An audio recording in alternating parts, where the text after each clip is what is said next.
I think one of the most basic desires in life is to have a loving family. And when you have a loving family, nothing is better in the world. And when you don't, nothing is more painful, honestly. And so, we need to have a loving family. But the word love, even when you say having a loving family, well, what does that mean? Because the word love really, in the English language, the word love is really almost meaningless, honestly. We say, oh, I love Karen. I love my wife. I love my grandkids. Love my job. Love my children. Love roses. Love Duck Dynasty. Love hot dogs. I love the Dallas Cowboys, and I love people who love the Dallas Cowboys. And people who don't love the Dallas Cowboys, never mind. So I'm saying, but the word love really, you just throw the word out, and it means everything and it means nothing. You say it about your pajamas, you say it about your children. There ought to be a better word, honestly, that we use, that we just don't throw around everywhere that we go.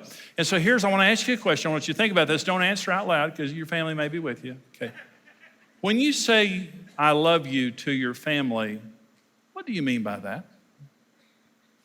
Honestly, when you say I love you to your wife or your husband or to your children or your grandchildren, what do you mean by that? And again, what I'm trying to do is to get us to come to an understanding of what the word love really means. And it's an important question because when God says he loves us, he has something very specific in mind, and the love of our family should mirror God's love. So the question is, when God says to us that he loves us, what does he mean by that? And the Bible tells us very specifically.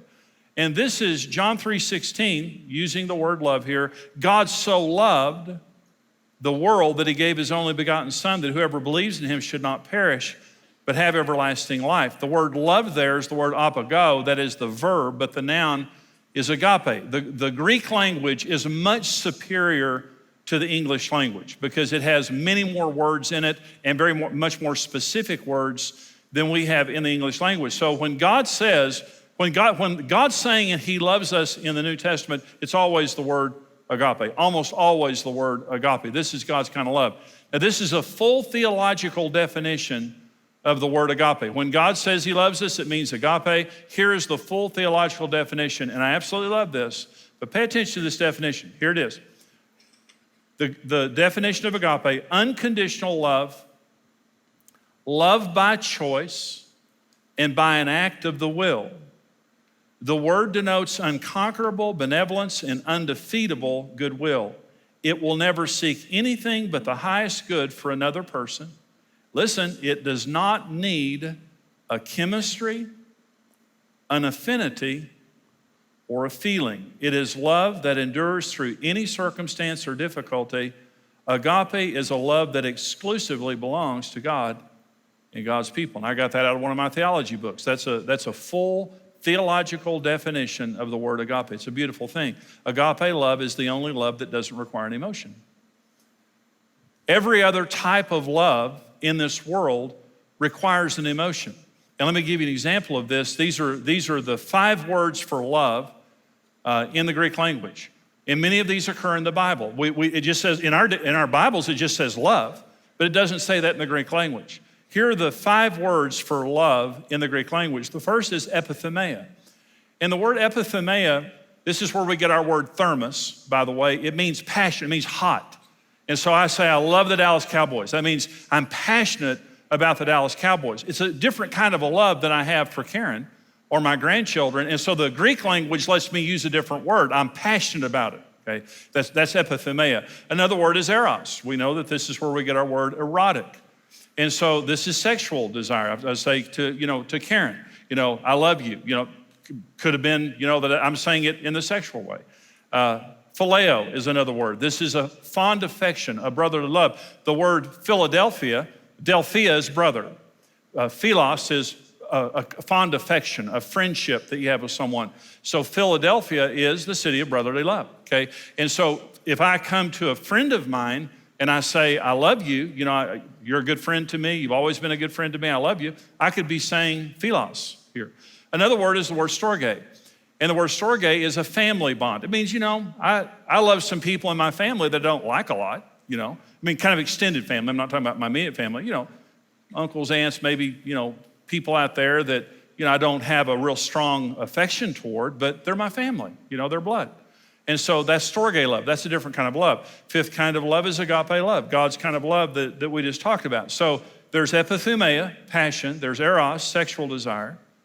There's phileo, which means a fond affection, a friendship. And there is storge, which means a family bond. Let me go back to my question for just a minute. What do you mean when you say you love your family? What do you mean by that? When you say I love you to your husband or to your wife, when you say you love your children or your grandchildren or your parents, what do you mean by that? Are you saying that you have a strong feeling for them? Towards your wife or husband, are you saying you sexually desire them? Are you saying, I love you like a friend? I have a fond affection towards you? Are you saying, I feel a family bond with you? What do you mean by that? Okay, let me say this. If you mean passion, it's gonna leave. Listen, I love Jesus, but I'm not always passionate about Jesus. I've made a decision to love Jesus, but sometimes I feel more passionate than other times about Jesus. We all do, because feelings come and go. You can't regulate feelings. So, you're in love, you're about to get married, or maybe you're married and you're very sexually attracted to each other. That changes. That changes. It comes and goes. You can't rely on that.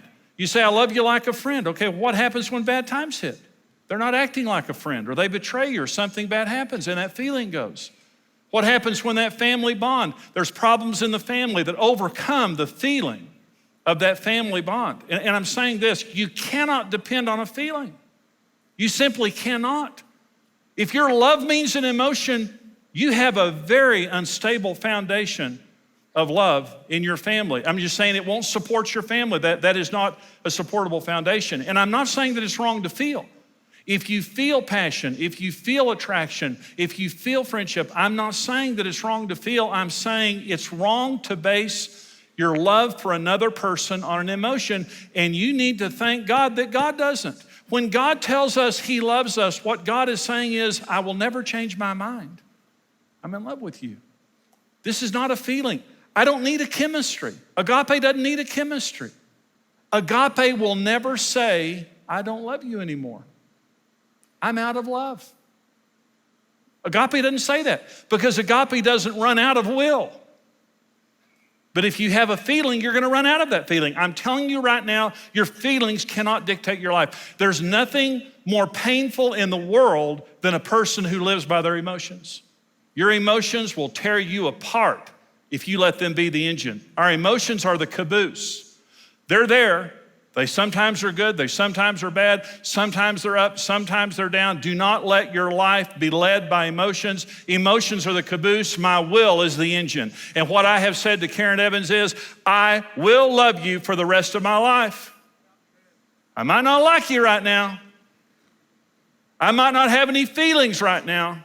I may not have any attraction right now, but I have decided, like God decided to me, that for the rest of my life, I will only do what is good for you, regardless of how I feel, regardless of the circumstances. So when I say to Karen Evans, when I say to my children and grandchildren, I love them, what I'm saying to you is, like God loves me, I've made a decision in good times and in bad to only do what's best for you. That's what I mean by that. I've made a choice to love you regardless of how I feel of the circumstances. I will only seek what's best for you, and I'll be faithful for you. So the nature of love, when you talk about love, and let me say this now, just look at Hollywood. If you want to see how miserable people can be through chemistry and by feelings, just look at Hollywood. Look at these relationships. They've got all the money in the world. They're the best looking people on earth. If chemistry could make a relationship work, they would explode when they kissed. But they get married, they have these $3, $4, $5 million weddings, and then it explodes because it was based on sexual attraction and passion. And there was not the foundation of a godly will behind it. And I love those people, and Karen and I pray for them all the time. I'm not better than they are. But look at them. And I'm saying look at them because they're public. What makes a family that is loving is an act of your will that does not change, that stands during good times and bad, and it acts like God when ungodly things are happening. The source of that love is God.